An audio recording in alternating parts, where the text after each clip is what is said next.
Jajang! So, ito na guys. Tingnan nyo, diba? Napakasosyal ng ating merienda.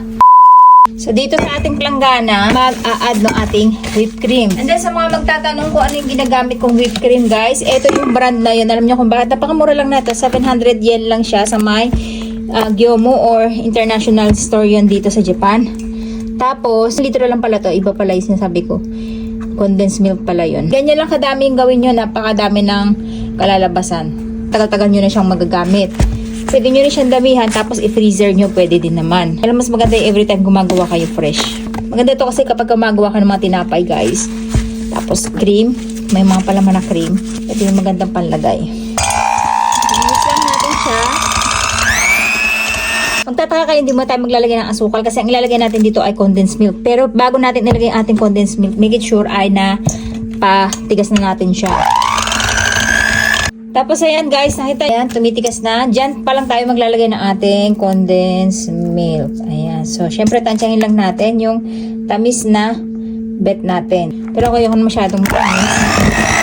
Ayan. Habang ginagawa nyo to, make it sure yung inyong condensed milk guys, mas malamig. Galing sa ref. Talagang palalamigin nyo kasi may may butter siya, no? Natitigas siya. Pagka malamig na malamig, tumitigas. Sakto lang yung tamis niya guys. Pinaka-the best dyan guys, napakaganda ng kanyang quality, ng kanyang consistency, para siya talagang silk, makinang. Guys, hindi na tayo gagamit ng nozzle tube. Sila naman design. Lalagay lang natin dito yung ating whipped cream.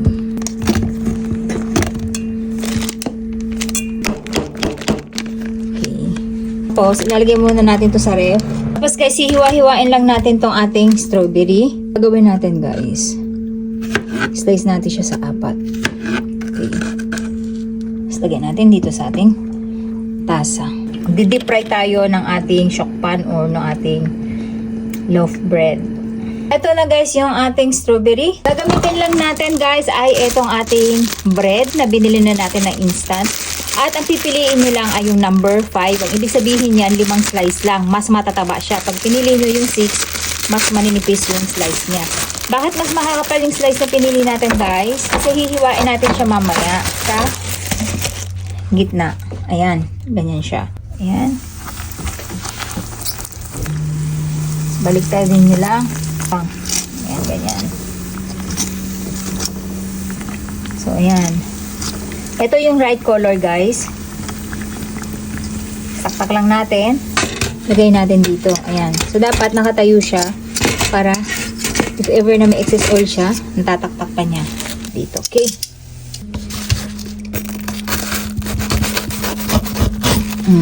Ganyan lang guys.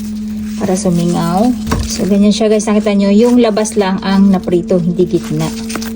Gawin natin ay gagamit tayo dito ng matalim na kutsilyo. Kaya ito, tinaliman ko tong kutsilyo na to.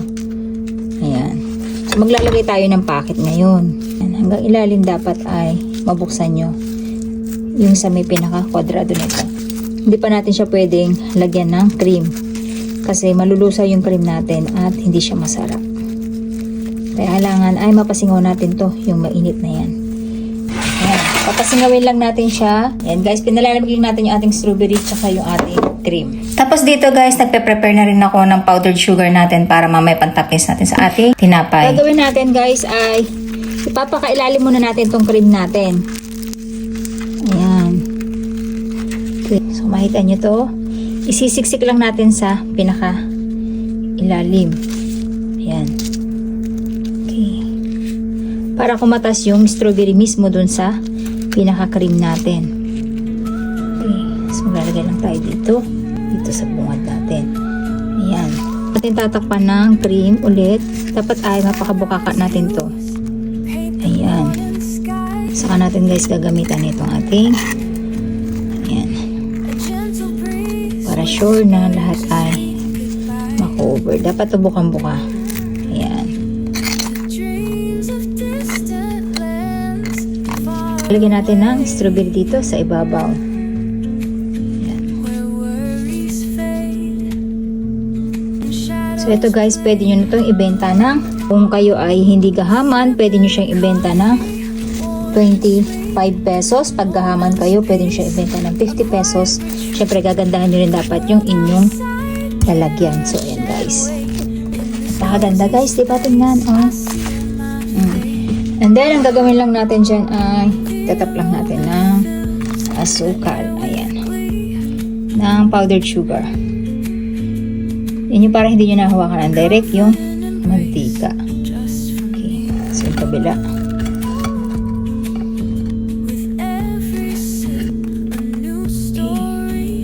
So, ayan na guys, yung ating masarap na merienda na pwede nyo gawing negosyo, pwede nyo ipakain sa mga bata. Napakadali lang gawin na ito guys, super ma-enjoy nyo. Okay, kung gagawin nyo to with your kids. Ayan.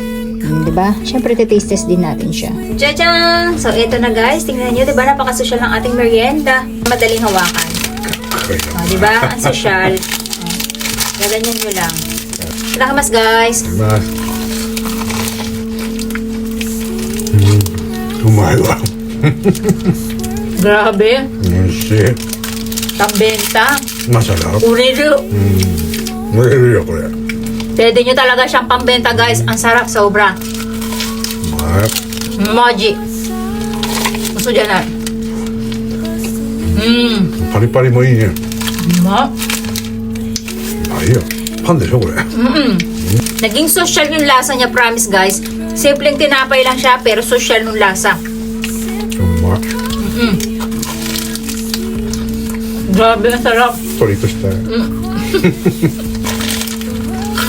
Uviri yung Pilipinda. Yeah. Mama ka, tapuri ka lang, dita ka na.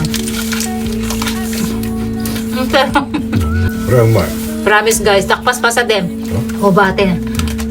Grabe guys, ang sarap. Professional yung lasa niya. Napakasimple lang ng ginawa natin dito. Pero, nagawa nating special yung ating tinapay. うまい.